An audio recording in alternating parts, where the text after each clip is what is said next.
এই সীমান্ত হত্যার যে আসামি তার নামে ৮টা মামলা আছে অতীতে। সে ৮টা এবং সে পুরাতন একজন পেশাদার ছিনতাইকারী। অতীতে তার নামে ৮টা মামলা আছে, এইটা নিয়ে তার এই যে নবম মামলা।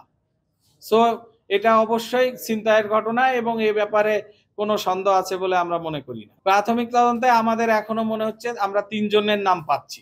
আসলে এখানে আমাদের ল্যাকিংস কি আছে? আসলে বাংলাদেশে কোনো ঘটনা ঘটলেই তো সব পুলিশের উপরে দোষ আসে আইন শৃঙ্খলা রক্ষাকারী বাহিনী হিসাবে। আমাদের ল্যাকিংস কি আছে সেটা আপনি যদি বলেন, আমি বলবো আমাদের ল্যাকিংস নাই। তার কারণ এখানে এত বড় জনবহুল এরিয়া নারায়ণগঞ্জ, এখানে তো সবার পিছে আমরা একজন করে পুলিশ দিতে পারবো না। আপনাকেও একটু সচেতন হতে হবে এক্ষেত্রে। যে দেখা যাচ্ছে যে ভোর রাত্রে এটাই একটা নিরিবিলি রাস্তা, আপনি যদি তখন একটা সোনার বস্তা নিয়েও যান তাহলে তো আরেকজনকে কেড়ে নিতেও পারে। সো সবই যে পুলিশ করতে পারবে এটা ভাবাটাও সবার সচেতনতাও দরকার। এগুলো হচ্ছে সামাজিক অস্থিরতার একটা বহিঃপ্রকাশ ঘটে অনেক সময়। এবং এই যে গণধোলাই বা গণপিটুনি আপনি যদি দেখেন এটা বহু আগের থেকেই ছিল, এটা এমন না যে আজকে ঘটছে। কিন্তু এক্ষেত্রে আমরা সবাইকেই, আমরা কোনো একটা ব্যক্তি গণধোলায় মারা যাক এটা আমরা চাবো না, সে ছিনতাইকারী হোক খুনি হোক, অবশ্যই তাকে আমরা আইনের আওতায় আনবো এবং তারপরে বিচারের মুখোমুখি করব। সেক্ষেত্রে তার যেটা বিচার হবে সেটাই আমাদের কাম্য। রাত 12টা থেকে সকাল 7টা পর্যন্ত আমার মোবাইল পেট্রোল টিম এবং আমার সিনিয়র অফিসারদের এনগেজ করে রাখছি।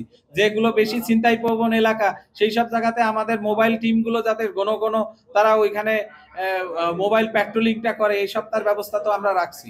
আমরা ছিনতাই রোধে আমরা আমাদের সিনিয়র অফিসারদের দিয়ে প্রতিদিন রাতেই আমরা আমাদের যে মোবাইল পেট্রোল এবং যে টিমগুলো আছে সেগুলো সচল রাখার জন্য রাত 12টা থেকে বিশেষত সকাল 7টা পর্যন্ত এইগুলো ঠিকমতো কাজ করছে কিনা এটা মনিটরিং করার জন্য আমার একজন করে অতিরিক্ত পুলিশ সুপারের নেতৃত্বে প্রতিদিন একটা করে টিম থাকছে এবং আমরা এটা কঠোরভাবে মনিটর করছি এবং আশা করি যে ছিনতাই মানে পুরোপুরি যে নির্মূল হবে এটা বলতে পারবো না, তবে ছিনতাইয়ের প্রকোপ যে কমে আসবে এ ব্যাপারে আশাবাদী।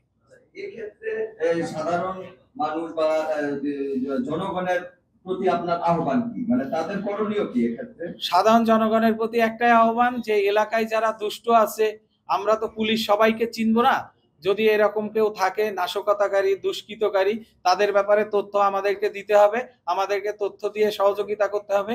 তাদের অবস্থান কোথায় আছে সেটাও একটু আমাদেরকে বললে আমরা সবাই মিলে এই সমস্যার সমাধান করতে পারবো।